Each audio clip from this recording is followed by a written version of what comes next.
ibinigay kay Sunny Trillanes ang pondo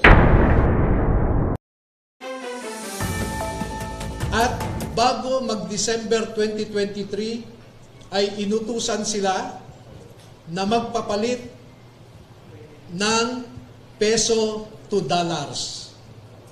Dalawang maleta na ang bawat maleta ay may nilalaman na 56 million pesos.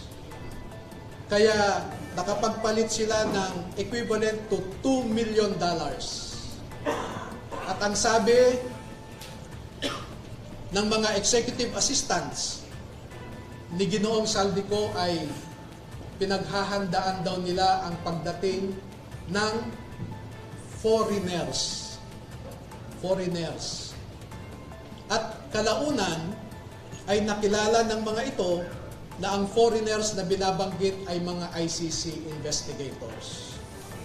At nakapaloob dito na ang ginawa nila ay mag-interview ng mga witnesses na ipinapaarating sa kanila ni Sunny Trillanes.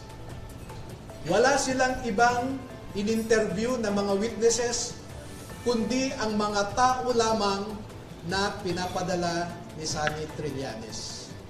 At ibinigay kay Sunny Trillanes ang pondo para sa pag-asikaso sa mga ICC investigators na ito.